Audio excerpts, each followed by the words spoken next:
আসসালামু আলাইকুম everyone, welcome back to my channel. আজকের পর্বে তৈরি করে দেখাবো নোয়াখালীর ঐতিহ্যবাহী পান্তুয়া পিঠা। এই পিঠাটা দেখতে যেমন সুন্দর, খেতেও কিন্তু অসম্ভব মজাদার। আর বানিয়ে নেওয়া যায় গড়ে থাকা সামান্য কিছু উপকরণ দিয়ে। এই পান্তুয়া পিঠাটা অনেক ধরনের করে বানায় অনেকে, তবে আমি আজকে এক ধরনের করে বানিয়ে দেখাবো। আমি আজকে যে পদ্ধতিতে পান্তুয়া পিঠাটা বানাচ্ছি এটা একেবারে নোয়াখালীর অথেন্টিক পদ্ধতিতে বানিয়ে দেখাবো। তো চলে যাচ্ছি মূল রেসিপি। পান্তুয়া পিঠা বানাতে যেসব ইনগ্রেডিয়েন্টস আমি ইউজ করব সবগুলো একসাথে নিয়ে নিলাম আপনাদের বোঝার সুবিধার্থে। নিলাম 1 কাপ পরিমাণে চিনি, সামান্য পরিমাণে লবণ, 3টা ডিম, 1 কাপ চালের গুঁড়া, 1 কাপ ময়দা, সাথে নিয়েছি বেকিং পাউডার। এটা কিন্তু বেকিং সোডা না, বেকিং পাউডার। নিলাম 1 কাপ পরিমাণে গরুর দুধ। গরুর দুধের পরিবর্তে গুঁড়া দুধও কুসুম গরম পানিতে গুলিয়ে এখানে ইউজ করতে পারবেন। আমি কাজটা কিভাবে করতেছি একটু লক্ষ্য করে দেখলে বুঝতে পারবেন। একটা মিক্সিং বলে আমি 2টা ডিম ভেঙে নিচ্ছি। আমি আজকে যে পিঠাটা বানাবো ওই পিঠাটা 7 থেকে 8 জনকে পরিবেশন করা যাবে মাত্র 3টা ডিম দিয়ে বানালে। সেই অনুযায়ী আপনারা বাড়িয়ে কিংবা কমিয়ে ব্যাটার তৈরি করে পিঠাটা বানিয়ে নেবেন। 2টা ডিম ভেঙে নেওয়ার পর দিয়ে দিচ্ছি চিনি।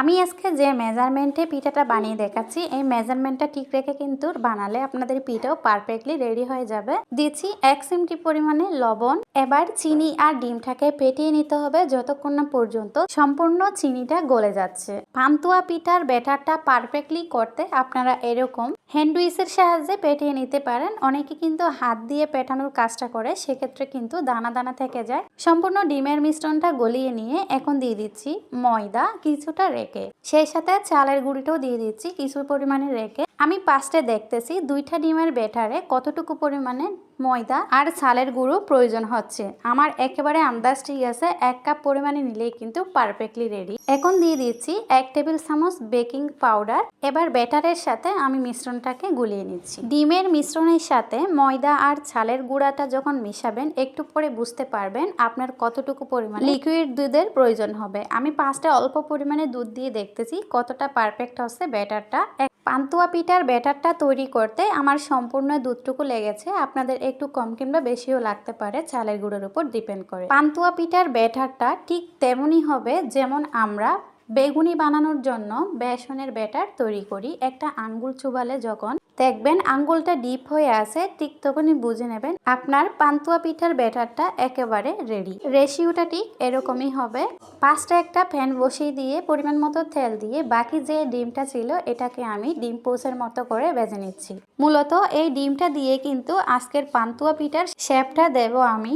নর্মালি আমরা যেভাবে ডিম পোচ করি সেভাবে ভেজে নিলেই কিন্তু হয়ে যাবে। ডিমটা ভেজে নেওয়া হয়ে গেলে এখন আমি সরাসরি ডিমটা খুন্তির সাহায্যে নিয়ে সে ব্যাটারের মধ্যে দিয়ে দিচ্ছি। এভাবেই কিন্তু নোয়াখালীতে এই পান্তুয়া পিঠাটা বানানো হয়। চুলায় পর্যাপ্ত পরিমাণে তেল বসিয়ে দিয়ে তেল ভালো করে গরম হয়ে এলে ডিমটাকে ব্যাটারের মধ্যে চুবিয়ে এখন তেলে দিয়ে দেব। আমার আজকের ভিডিওটা আপনারা ধৈর্য সহকারে দেখলে বুঝতে পারবেন আমি পিঠাটা কিভাবে বানিয়ে নিচ্ছি। এই পান্তুয়া পিঠাটা অনেকে কিন্তু পাটিসাপটা পিঠার শেপ দিয়ে বানায়, তবে সেক্ষেত্রে পিঠাটা পারফেক্টলি সুন্দর লাগে কিন্তু খেতে কিন্তু অতটা ভালো হয় না। ফার্স্ট লেয়ার পিঠাটা তেলের মধ্যে দিয়ে এমনভাবে ভাজতে হবে যেন দুপাশে কালারটা সুন্দরভাবে আসে, ব্রাউন কালার হয়ে। কালারটা অবশ্যই আপনাদের পছন্দ মতো করতে পারেন, তবে একটু গাঢ় ব্রাউন কালার হলে পিঠাটা পরবর্তীতে যখন কাটবেন তখন কিন্তু ভিতরের লেয়ারগুলো অনেক বেশি সুন্দর হয়। এক পাশ ব্রাউন কালার করে ভাজা হয়ে গেলে আমি 2টা খুন্তির সাহায্যে আমি উল্টিয়ে দিলাম। সেম ভাবে সেম কালার করে আমি অপর পাটও ভেজে নিচ্ছি। পান্তুয়া পিঠার প্রথম লেয়ার কিন্তু আমার হয়ে গিয়েছে। এখন আমি তেল জড়িয়ে আবারও সেই পিঠাটা ব্যাটারের মধ্যে চুবিয়ে নিচ্ছি। মূলত কথা হচ্ছে পান্তুয়া পিঠাটা আপনি যতবার ব্যাটারের মধ্যে চুবিয়ে তেলে দিয়ে বাইজে নেবেন ততটাই কিন্তু আপনার লেয়ার বাড়তে থাকবে। যতবার আপনি চুবাবেন মনে করবেন ততটাই আপনার পিঠাতে লেয়ার পড়তে। সেম পদ্ধতি ফলো করে আমি সম্পূর্ণ পিঠাটা বানিয়ে নিচ্ছি। এই পিঠাটা বানানো যেমন সহজ, খেতেও কিন্তু তার থেকে বেশি মজাদার। আপনারা বাসায় একবার হলো ট্রাই করে দেখতে পারেন। এই তো আমার সম্পূর্ণ পিঠাটা বানানো হয়ে গিয়েছে। এখন আমি চুলা থেকে নামিয়ে পুরোপুরি ঠান্ডা হয়ে যাওয়া পর্যন্ত, পিঠাটা ঠান্ডা হওয়ার পরে কাটতে গেলে কিন্তু সুন্দরভাবে কাটা যায়। এরই মাঝে কিন্তু পিঠাটা সম্পূর্ণভাবে ঠান্ডা হয়ে গিয়েছে। এখন পিঠাটা কেটে আমি পরিবেশন করছি। এই পান্তুয়া পিঠাটা আপনার মন পছন্দ মতো কেটে কিন্তু পরিবেশন করতে পারবেন। আমি আড়াআড়িভাবে পিঠাটাকে কেটে নিচ্ছি যেন লেয়ারটা সুন্দরভাবে দেখা যায়। সম্পূর্ণ পিঠাটা কাটা হয়ে গেলে আমি 2টা পিঠা হাতে নিয়ে দেখাচ্ছি পিঠাটা কতটা সুন্দর হয়েছে আর কতটা লেয়ার যুক্ত হয়েছে।